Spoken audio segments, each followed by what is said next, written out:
Saya adakan perenungan firman Tuhan melalui sebuah dialog yang terjadi antara saya dengan seseorang yang sedang mengambil gelar doktor teologi. Ya, dia adalah seorang perwira di kepolisian. Ya, tapi dia terpanggil untuk melayani Tuhan. Dan ada banyak pertanyaan yang diajukan, dan ini sebenarnya tidak berhubungan dengan teologi, tetapi ini lebih mengarah kepada filosofi. Ya, tetapi pada akhirnya dia menemukan satu jawaban yang baik, bahwa firman Tuhan itu adalah dasar dari segala sesuatu. Di dalam kitab Ulangan 18 ayat yang ke-13 berkata demikian, saudara. Engkau harus menjadi sempurna di hadapan Yahweh Elohimmu. Saudara, seberapa banyak di antara kita yang berani mengangkat tangan, tunjuk jari, kalau kita adalah orang yang sempurna? 1, 2, 3.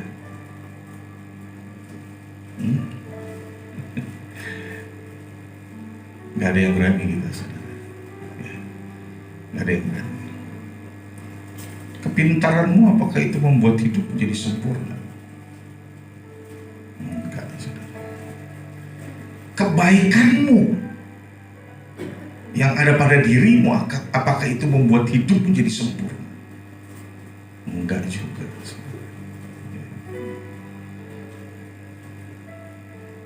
Jadi tidak ada seorang pun manusia yang berani berkata tentang dirinya bahwa dia adalah orang yang sempurna. Siapapun.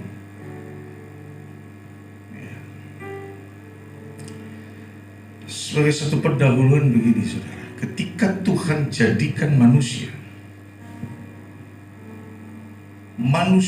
itu membawa gambar diri Tuhan. Kalau dalam bahasa kerennya imago Dei. Jadi di dalam diri manusia itu ada karakteristiknya Tuhan. Mungkin pagi hari ini saya ada kirim sebuah video, saudara, ya, di WhatsApp grup. Jadi sangat jelas di situ tentang di dalam diri kita sebagai seorang manusia ada DNA-nya Tuhan. Amin. Itu stempelnya, itu cap jarinya Tuhan, yang menyatakan bahwa kita ini adalah milik Dia. Amin. Sudah jelas, saudara. Secara ilmiah, para ilmuwan menemukan bahwa di dalam diri manusia ada DNA-nya Tuhan. Dan itu adalah DNA-nya Yahweh. Bagaimana cara melafalkannya? Bagaimana cara membunyikannya? Seperti pada waktu Anda menarik nafas dan membuang nafas. Yahweh.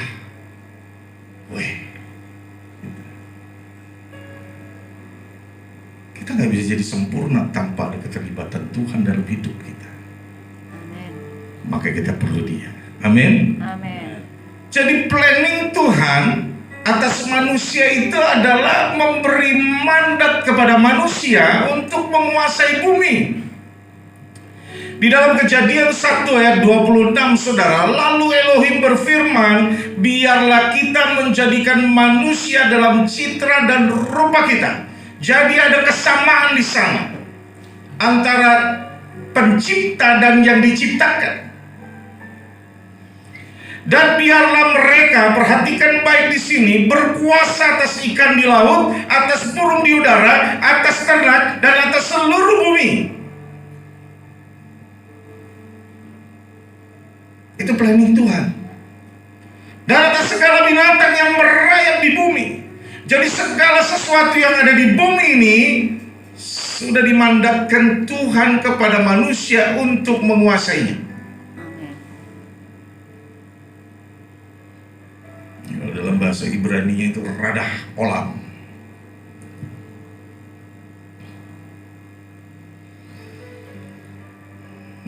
Saudara, namun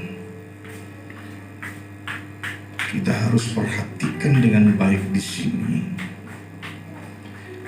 Kecenderungan manusia itu adalah menguasai, mendominasi. Ini karakteristik dasar manusia. Ya. Karena di sepanjang sejarah perjalanan kehidupan manusia, saudara, memang penaklukan demi penaklukan yang terjadi antara satu komunitas dengan komunitas yang lain, baik dalam komunitas kelompok kecil sampai kepada kelompok bangsa.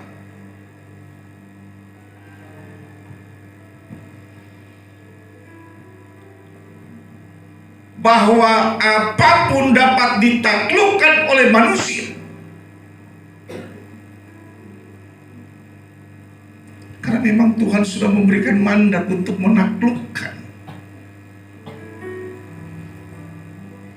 Ya, baru-baru ini ada seseorang yang mengirim satu postingan, tapi saya rasa kok bagus betul ya. Dia sampaikan tentang pendakian ke puncak tertinggi di dunia, Mount Everest. Ternyata naik ke Mount Everest itu nggak gratis, saudara. Bayar 500 juta. Ya, itu ada di pegunungan Nepal, Himalaya. Ya, sebagian dikendalikan India di sisi yang lain, tapi yang untuk puncaknya itu ada dalam kendali kerajaan Nepal atau negara Nepal.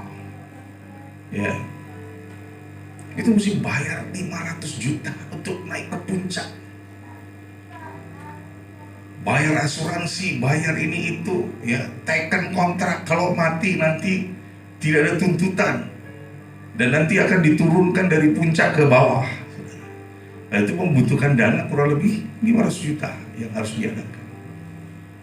Dan ternyata manusia mampu menaklukkan. Ini bukan soal duitnya, saudara. Puncak tertinggi di dunia. Ya.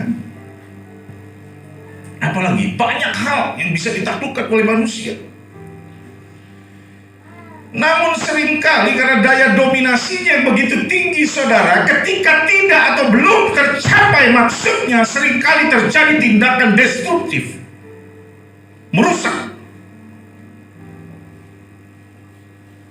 Baik tatanan yang sudah dibuat, pola, sistem yang sudah diatur. Ini karena itu tadi, saudara, kemauan untuk menaklukkan memang pada dasarnya ada di dalam diri manusia. Nah, untuk mengantisipasi dominasi dalam diri seseorang, ternyata Tuhan juga memberikan mandat yang lain di dalam diri seorang manusia. Tuhan memberikan mandat untuk memelihara alam atau tikung alam. Ini merupakan satu kemampuan untuk menetralisir daya dominasi, sehingga manusia jadi stabil hidupnya. Kalau enggak, siapa kuat dia menang. Tidak ada aturan yang lain. Ya, kita lihat di sepanjang sejarah perjalanan kehidupan manusia memang seperti itu, saudara. Maka Tuhan buat cara yang lain, ada mandat yang lain, supaya manusia jangan hanya berpikir tentang kuasa, tapi manusia juga harus berpikir tentang bagaimana memelihara. Kalau berkuasa ini bicara masalah hebat-hebatan, siapa yang lebih hebat? Semua bisa ngaku hebat, saudara. Semua bisa bicara hebat, walaupun pada kenyataannya belum tentu hebat. Tetapi ini juga berbicara tentang harus memelihara situasi keadaan supaya tetap terjaga kestabilannya, agar harmonisasi terjadi. Jadi ini bukan hanya berbicara tentang mengadakan, tetapi ini juga berbicara tentang menggunakan. Ya.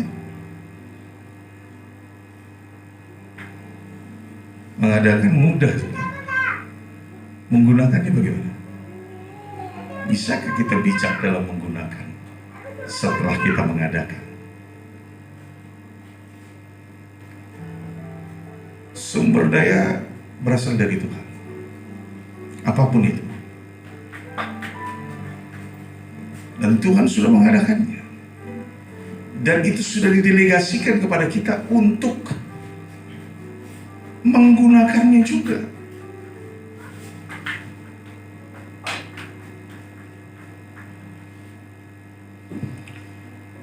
Itu tadi bicara tentang mandat, saudara. Karena ada dua ya, kalau kita perhatikan di dalam kitab Kejadian. Yang pertama mandat, yang kedua itu berbicara tentang beranak cucu dan penuhilah bumi. Bagaimana mungkin manusia sebagai pemegang mandat, radah olam dan tikum olam ini dapat melaksanakan dengan baik tanpa adanya komunitas manusia untuk menguasai dan memelihara alam? Maka manusia harus terlebih dahulu beranak cucu dan bertambah banyak untuk memenuhi bumi.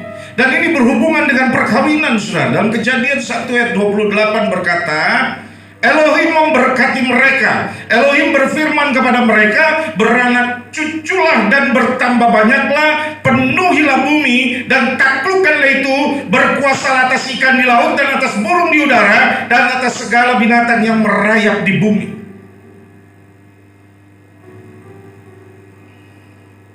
Jadi pernikahan itu merupakan rancangan Tuhan, selain daripada planning Tuhan untuk manusia, agar manusia punya mandat.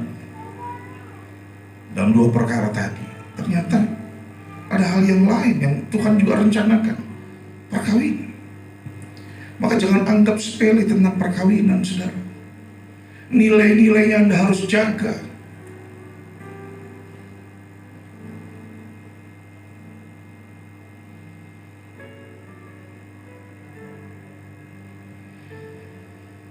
Karena Tuhan memandang pentingnya perkawinan. Maka kitab suci dimulai dengan terjadinya perkawinan antara Adam dan Hawa. Dan penutup kitab suci pun diakhiri dengan perkawinan anak domba dengan gereja Tuhan.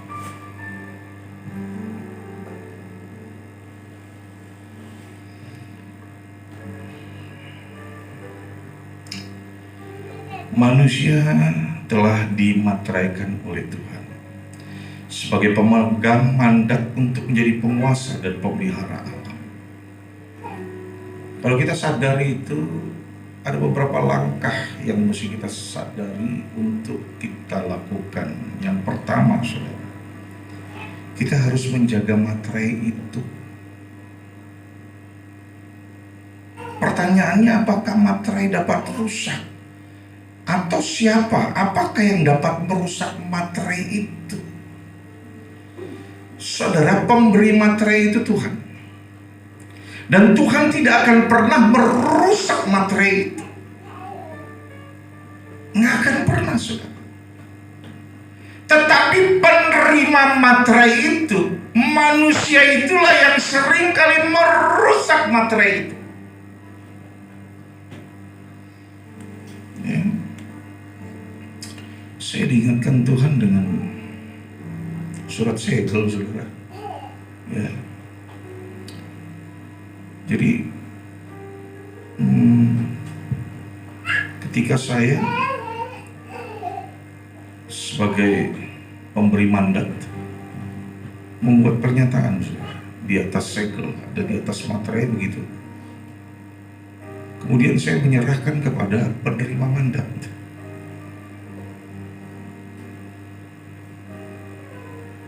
Dan mandat itu berlaku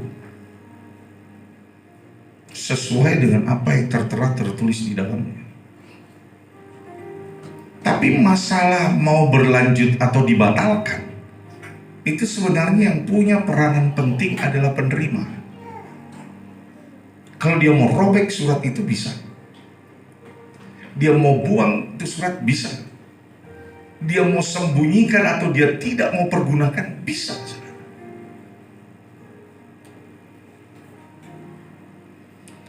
Jadi sebenarnya sudah ada hal-hal yang luar biasa yang Tuhan telah sediakan bagi kita. Dan kita punya mandat, punya kuasa untuk menggerakkan, untuk menjalani, untuk mengambil, untuk mempergunakan. Tapi masalahnya mau nggak?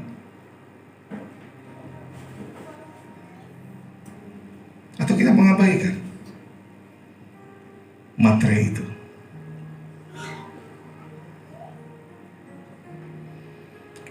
Pemberi mandat yaitu Tuhan tidak akan pernah menarik kembali mandatnya. Namun untuk penerima mandat, dia mau pakai mandat itu atau tidak tergantung kepada manusianya lagi.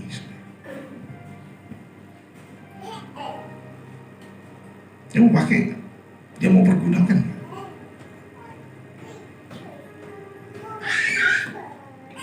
Kalau dia menganggap mandat itu sesuatu yang berharga, dia akan pakai. Tapi kalau dia anggap nggak penting, dia akan buang. Namanya hidup pasti melalui proses untuk mencapai hidup yang lebih baik. Tanpa proses tidak akan pernah tercapai hidup yang lebih baik. Dan proses yang kita hadapi itu mau tidak mau tuh harus berjalan, harus berlanjut. Dan kita tidak akan mampu melalui proses itu tanpa penyertaan Tuhan. Amin. Amin. Amin. Nah, yang kedua, saudara, bagaimana ketika materai itu menjadi rusak dikarenakan pemegang mandat tidak menghargai mandat yang diberikan oleh pemberi mandat? Maka sebuah kepercayaan saya mau kasih tahu kepada Anda, mahal harganya, saudara. Jangan anggap sembarangan, jangan anggap remeh. Ketika seseorang sudah mempercayaimu, ini bukan sekedar berandai-andai setia dalam perkara yang kecil baru dipercaya perkara yang besar, bukan. Tapi ini bicara tentang kesetiaan kita, tentang loyalitas kita. Ketika kita dipercaya sesuatu oleh seseorang, hargai itu. Apalagi kalau kita sedang dipercaya Tuhan. Makanya saya hanya bilang begini, saudara. Kalau Tuhan mau berkatin kita itu mudah. Tapi bagaimana bisa jaga hati nggak waktu kau sudah diberkati? Tetap rendah hati, tidak ada perubahan. Tetap mengasihi Tuhan, tetap menghargai Tuhan lebih dari segalanya. Kalau itu kau lakukan, Tuhan akan tambahkan lagi. Tapi masalahnya kan perubahan bisa saja terjadi, saudara.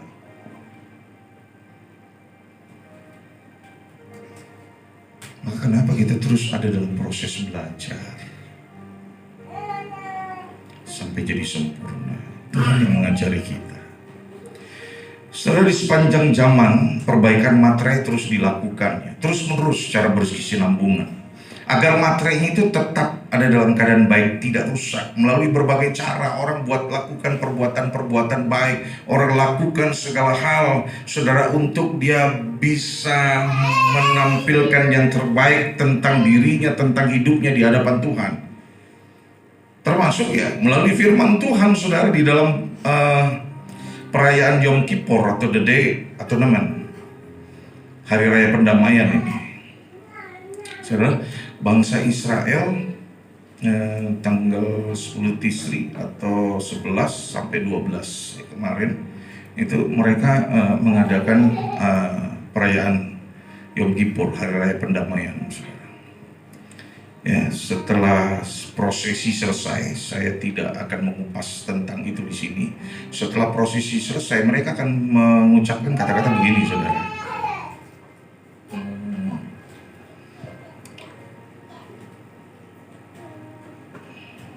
Ya. Gihmar, Katima, Tova. Gihmar, Katima, Tova. Artinya telah dimateraikan dengan baik. Walaupun secara harafiah atau diartikan lebih luas lagi, namamu sudah dicatat dalam kitab kehidupan. Tapi saya cari kata Sefer Hakaim, nggak ada, saudara. Ya, kalau kitab kehidupan itu Sefer Hakaim. Jadi di situ adanya Gihmar, Katima, Tova. Artinya kalau diterjemahkan ke dalam bahasa Indonesia, sudah dimateraikan dengan baik. Ketika puncak perayaan di sana, ketika nama Yahweh disebut, ketika prosesi sudah berjalan semuanya, maka terjadilah proses pendamaian itu.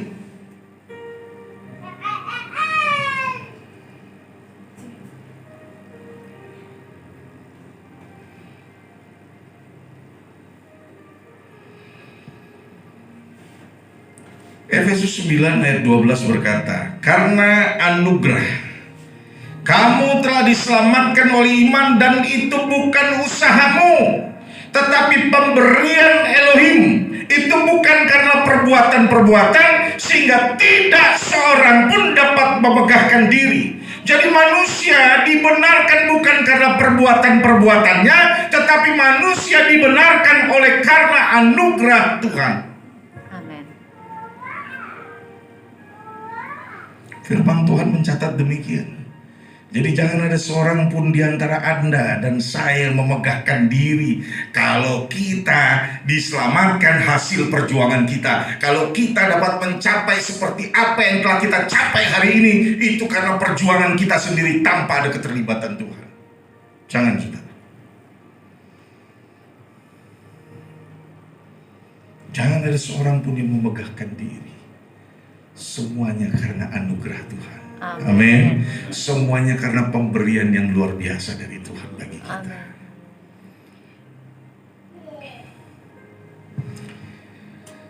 Yang ketiga, saudara, topiknya adalah dimateraikan dengan sempurna. Sebenarnya 2000 tahun yang lalu kita sudah dimateraikan, saudara, secara sempurna oleh Tuhan di Kalvari melalui korban Kristus. Namun kadang-kadang orang gak sadar itu.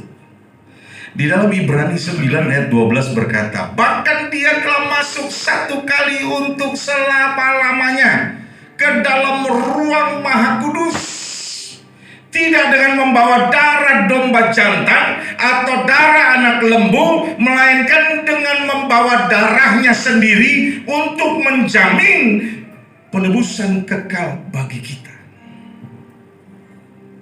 Satu kali untuk selama-lamanya.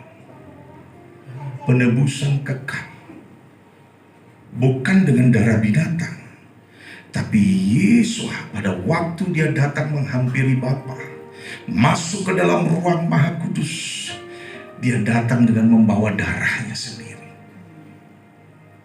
supaya ada jaminan kepastian tentang penebusan yang kekal. Satu kali. Dan itu berlaku untuk selamanya. Amin. Amin. Tapi perlu juga kita ingat, saudara, ya, bahwa Dia tebus kita sudah pasti.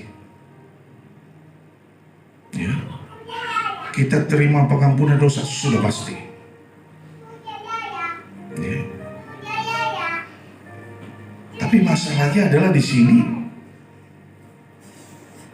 kita mengabaikan, kita menganggap remeh, atau kita menghargai.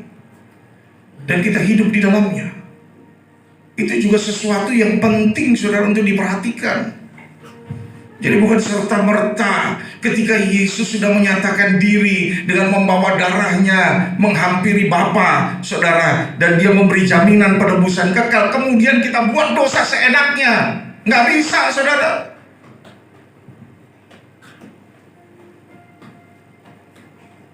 Justru itu adalah ciri-ciri, saudara, daripada orang-orang yang memperbaikkan firman Tuhan.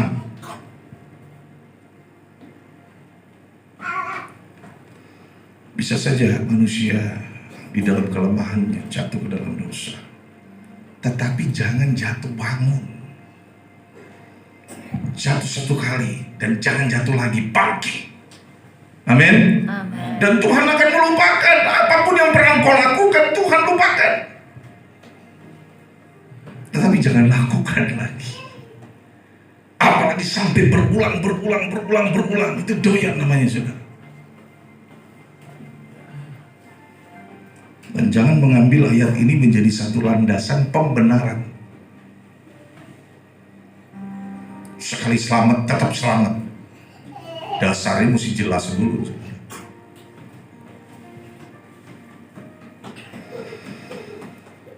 Melalui korban Kristus di kayu salib, satu kali untuk selama-lamanya kita sudah dimateraikan. Makanya hargai materai itu. Kalau engkau hidup di dalam anugerah, maka materai itu akan terus ada padamu. Dan kita sudah dimateraikan dengan sempurna. Jadi sebenarnya kalau kita mau ceritanya nanti kemudian kita akan berakhir di surga, saudara, itu jalanin hidup dengan baik aja, saudara. Itu udah pasti. Gitu loh. Masa jangan macam-macam. Ya. Maka saya ganti itu kata-katanya, saudara. Gemar katima kalal, artinya sudah dimateraikan dengan sempurna Anda dan saya di dalam Kristus. Amin. Amin. Jadi kita berhak atas pengampunan dosa, tapi hargai pengampunan yang Tuhan sudah beri. Dengan cara apa? Dengan cara melakukan firman, dengan cara menjaga diri dan hidup kita, termasuk nilai-nilai dalam perkawinan. Ya, karena Tuhan memandang begitu bernilainya, begitu berharganya perkawinan, saudara. Ini bukan soal apa namanya. Kadang-kadang orang menikah itu ya, hanya mikirin tentang bagaimana bereproduksi, enggak, saudara. Tapi bagaimana dengan reproduksi, duplikasi yang kita buat, yang kita hadirkan, yang kita lahirkan, itu adalah duplikasi yang lebih baik dari kita di kemudian hari. Dalam hal ini anak-anak kita, harus mereka lebih baik, harus mereka lebih hebat dari kita. Karena banyak sumber daya yang dulu kita nggak dapetin, saudara, tapi sekarang kita dapatkan. Dan itu boleh kita olah untuk membangun anak-anak kita.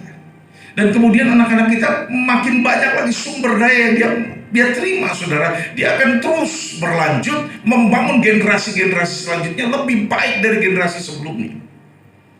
Coba ambil pegang komitmen ini, agar anak-anak kita, keturunan kita, generasi-generasi kita adalah generasi-generasi lebih baik daripada kita. Amin. Amin. Saya tidak memperpanjang lebar firman, tapi biarlah sadari bahwa Anda dan saya sudah dimateraikan secara sempurna oleh Yesus HaMasyiah di Kalvari. Amin. Bapa Yahweh di dalam Tuhan Yesus HaMasyiah memberkati kita semua.